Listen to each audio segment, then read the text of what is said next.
Good morning प्यारे बच्चों।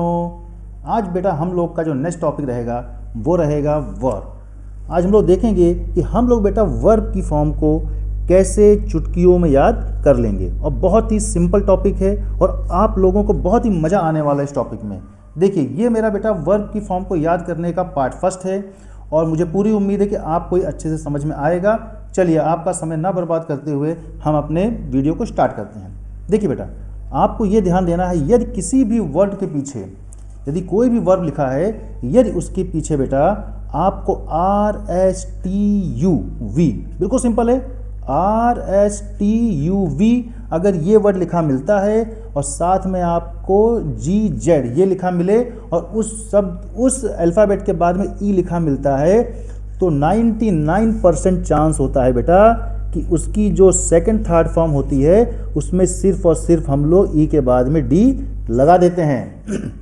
देखिए, कैप्चर है, यहाँ पे देखो RE आया है, जिसके पीछे RE इस टाइप से लिखा रहेगा, RE लिखा हो चाहे, ठीक है बेटा, चाहे RE लिखा हो, चाहे आपका SE लिखा हो लास्ट में, चाहे TE लिखा हो, UE लिखा हो, VE लिखा हो, GE लिखा हो, ZE लिखा हो, इसमें से कोई भी ऐसा लिखा होगा तो हमें सिर्फ और सिर्फ पीछे डी लगा देंगे और हमारी वो क्या नाम है, वो हमारा बेटा उसकी जो सेकंड फॉर्म है, थर्ड फॉर्म, वो आराम से बन जाएगी। देखिए, कैप्चर का मतलब बेटा होता है पकड़ना, पीछे RE आया, second third form captured. Care की second third form cared, care मतलब परवाह करना। कंपेयर मतलब बेटा तुलना करना, पीछे RE आया, पीछे डी लग गया, सेकंड थर्ड फॉर्म। फिर इंजर मतलब होता है बेटा किसी को चोट पहुँचाना, हानि पहुँचाना, सिर्फ डी लग गया। इंक्वायर, देखो पीछे RE आया, सिर्फ डी लग गया, सेकंड थर्ड फॉर्म। तो इंक्वायर मतलब पूछताछ करना, और यहाँ पे बेटा प्रिपेयर मतलब तैयार करना, तो सिर्फ डी आ जाएगा क्योंकि पीछे RE आया है। यहाँ देखिए, हायर मतलब किराए पे लेना, तो सिर्फ आपका लास्ट में डी लग जाएगा। मेरे ख्याल से ये अभी जो मैंने बताया है ये सिर्फ R और E वाला मैंने बताया है। अब हम अगला देखते हैं बेटा। अगला देखिए, अभी हमने ऊपर डिस्कस किया RSTUV, ठीक है। ये सारे शब्द के बाद अगर ई लगता है, देखो यहाँ पर आपका बेटा R आया है, सॉरी S आया है और S के बाद में E आया है, तो सेकंड थर्ड फॉर्म सिर्फ डी लगेगा। एब्यूज मतलब होता है बेटा गाली देना, second third form abuse. Accuse मतलब होता है बेटा अपराध लगाना, पीछे SE आया है तो एक्यूज सिर्फ डी आ जाएगा। यहाँ देखिए, पीछे SE आया है, सिर्फ आपका डी लग जाएगा। और क्लोज SE आया है, पीछे ED लग जाएगा। कन्फ्यूज, क्लोज मतलब बेटा बंद करना, एडवाइस मतलब सलाह देना, और कन्फ्यूज मतलब किसी को दुविधा में डाल देना, है ना, कन्फ्यूज कर देना। तो कन्फ्यूज्ड पीछे SE आया है, इसलिए यहाँ पे डी लगेगा। अपोज मतलब किसी का विरोध करना, पीछे SE आया है, सिर्फ डी लग जाएगा। प्रेज मतलब बेटा, देखिए बेटा हमारा जो नेक्स्ट वर्ड है प्रेज। प्रेज मतलब बेटा होता है किसी की प्रशंसा करना, और उसके बाद में प्रॉमिस। प्रॉमिस का मतलब बेटा होता है किसी से वादा करना। तो यहाँ पे आप देखेंगे पीछे SE आया है तो SE आया तो पीछे सिर्फ डी लग जाएगा। प्लीज़ मतलब होता है बेटा किसी को खुश करना या संतुष्ट करना, तो यहाँ पे सिर्फ डी लग जाएगा। देखो, रेज का मतलब होता है बेटा आपका जैसे उठना या उठाना, ठीक है, तो यहाँ पे रेज्ड हो जाएगा। और रिफ्यूज़ का मतलब बेटा होता है मना करना, पीछे SE आया है तो सिर्फ और सिर्फ आपका डी लग जाएगा। तो सेकंड थर्ड फॉर्म सब सेम टू सेम ऐसी ही बनेगी। देखो, चेज मतलब होता है बेटा पीछा करना, SE आया है तो पीछे सिर्फ डी लग जाएगा।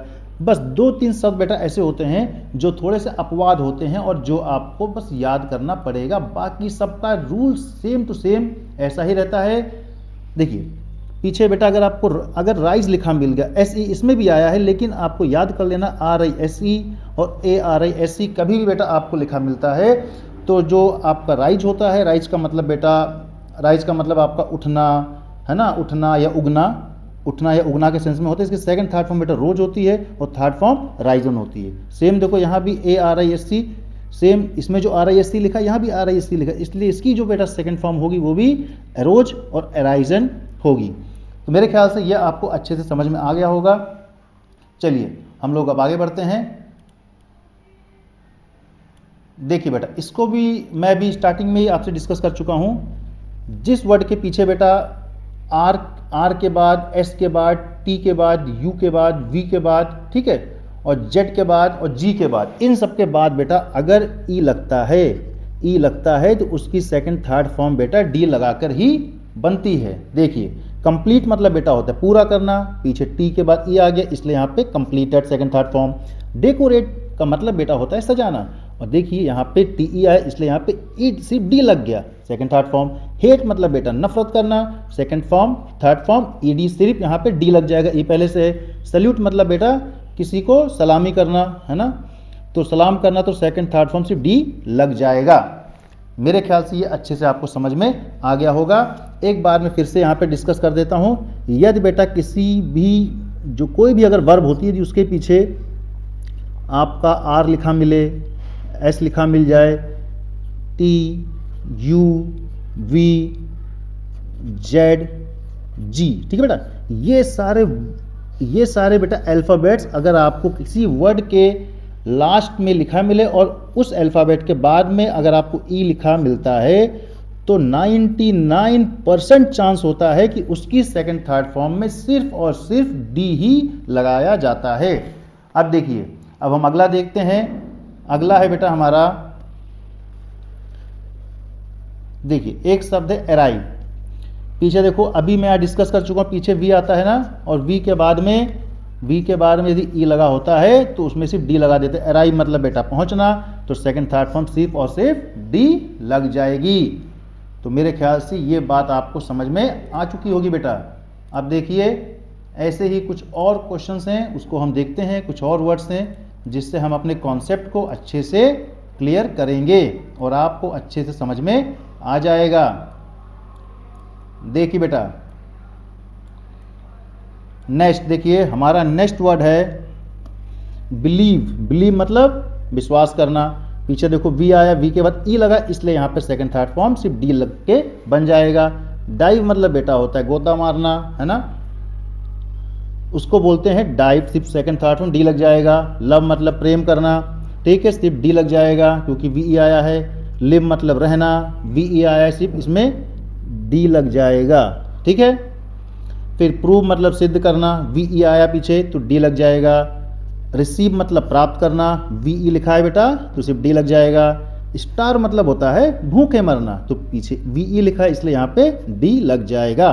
सॉल्व मतलब बेटा होता है किसी चीज़ को हल करना, सॉल्व करना, तो वी ई है तो सिर्फ और सिर्फ डी लग जाएगा। शेव मतलब बेटा वही दाढ़ी बनाना के सेंस में होता है, तो वी ई है सिर्फ आपका डी लग जाएगा।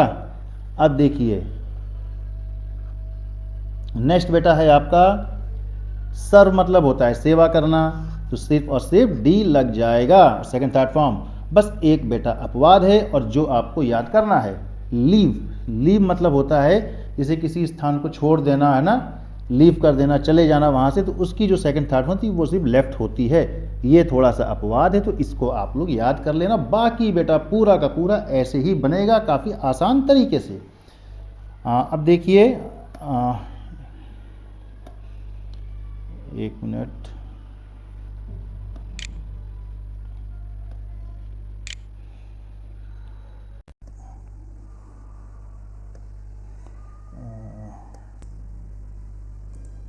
देखिए बेटा हमारा जो नेक्स्ट वर्ड है वो है परस्यू। और परस्यू का बेटा मतलब होता है कि पीछा करना या जारी रखना, ठीक है।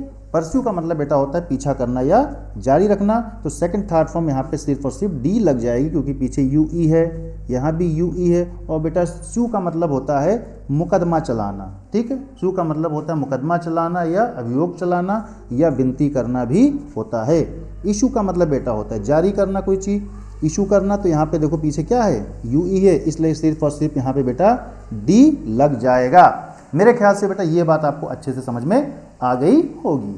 अब देखिए अभी मैंने ऊपर डिस्कस किया था बेटा आपसे कि यदि किसी भी वर्ब के पीछे यदि जी हो, जी और ई लिखा हो, ठीक, मैंने भी डिस्कस किया R S T U V, है ना, R S T U V और जेड, उसके बाद जी, ये सारे वर्ड अगर होते हैं तो बेटा पीछे हमारा सिर्फ और सिर्फ डी लग जाता है। चेंज मतलब बेटा होता है बदलना, तो यहाँ पे सिर्फ डी लग जाएगा सेकंड थर्ड फॉर्म में।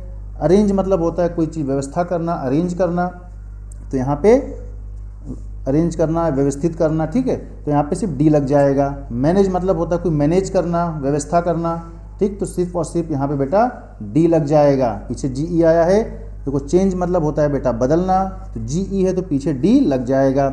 एक्सचेंज मतलब होता है कोई चीज़ सामान वापस करके जो एक्सचेंज किया जाता है, कोई सामान दे के दूसरा सामान लेते हैं तो एक्सचेंज करने को बोलते हैं इसकी सेकंड थर्ड फॉर्म हो जाती है बेटा डी लग जाता है। फिर होता है ओबेलाइज, आपने एप्लीकेशन में बहुत जगह देखा होगा, लिखा जाता है कि I shall be highly obliged to you, मतलब कृतज्ञ होना किसी का बहुत ज़्यादा, ठीक है, कृतज्ञ होने के सेंस में आता है बेटा, या धन्यवाद के सेंस में हम कहते हैं कि मैं आपका बहुत ही धन्यवाद रहूँगा इस चीज़ के लिए, बहुत ही कृतज्ञ रहूँगा, तो उसकी सेकंड थर्ड फॉर्म सिर्फ यहाँ पे डी लग जाएगी, पीछे जी ई आया इसलिए यहाँ पे सिर्फ डी लगेगा। अब देखिए हमारा बेटा जो नेक्स्ट है पिलेज। पिलेज का मतलब बेटा होता है लूटना। अगर इसको भूलते हो तो ऐसे याद कर लेना, सिर्फ पी है, अगर पी में हम वी लगा दें से विलेज, तो गांव को किसी ने लूट लिया तो पिलेज, तो हमारा बेटा हो जाएगा पिलेज सेकंड थर्ड फॉर्म, क्योंकि पीछे जी ई लगता है। ये बेटा हमारा एक अच्छी सी ट्रिक थी जो मैंने आपसे भी डिस्कस किया, और मुझे पूरी उम्मीद है कि आपको अच्छे से याद भी हो गई होगी।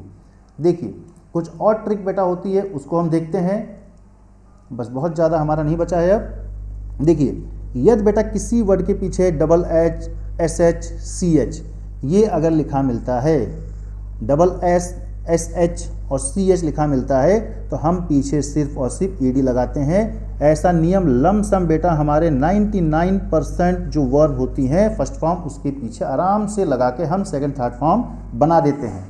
अब देखिए यहाँ लिखा है बेटा क्रॉस, क्रॉस मतलब पार करना, तो second third form crossed E D हो जाता है।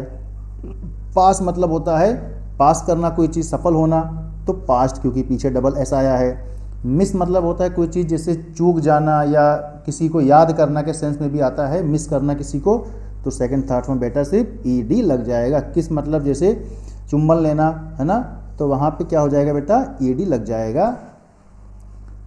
अब देखिए अब हम बेटा अपना नेक्स्ट देखते हैं। देखिए अभी मैंने बताया है जिसके पीछे, जिस वर्ड के पीछे double S, S H, C H अगर लगता है तो उसके पीछे हम ई डी का प्रयोग करते हैं। देखिए नेक्स्ट हमारे फिनिश, फिनिश मतलब समाप्त करना, एस एच आ गया बेटा तो पीछे ई डी लग जाएगा। फिर आ गया पुश मतलब धक्का देना, एस एच आ गया तो पीछे ई डी लग के सेकंड थर्ड फॉर्म बन जाएगा। पॉलिश मतलब चमकाना, तो एस एच आया है तो पीछे हमारा ई डी करके लग जाएगा सेकंड थर्ड फॉर्म। फिर आ गया पनिश, पनिश मतलब दंड देना, एस एच आया है तो हमारा पीछे ई डी लग जाएगा। फिर आया पब्लिश मतलब प्रकाशित करना, तो हमारी सेकंड थर्ड फॉर्म बेटा यहाँ पे ई डी लग जाएगा। और रश मतलब होता है बेटा तेजी से भागना के सेंस में कहा जाता है, तो यहाँ पे हम बोल देंगे rushed, second third E D लग जाएगा। मेरे ख्याल से बेटा ये आपको काफ़ी अच्छे से समझ में आ गया होगा। अब हम देखते हैं, बस हमारे कुछ वर्ड्स और रहते हैं, उसी के बाद हम अपने इस लेक्चर को समाप्त करेंगे। और मेरे ख्याल से बेटा आपको काफ़ी मज़ा आ रहा होगा इसमें, क्योंकि बहुत ही सिंपल ट्रिक है और बहुत ही ईजी है, जो आपको आसानी से समझ में आ जाएगी और कुछ भी इसमें कठिनाई है नहीं। देखिए अब नेक्स्ट हम देखते हैं बेटा वैनिश, एस एच आ गया बेटा पीछे। अभी मैंने बताया जिस वर्ड के पीछे डबल एस आ जाए, एस एच आ जाए, सी एच आ जाए, है ना, तो हम सिर्फ और सिर्फ उसके पीछे ई डी लगा के अपनी सेकंड थर्ड फॉर्म को बनाते हैं। ठीक, वैनिश मतलब बेटा गायब होना, पीछे ई डी लग जाएगा।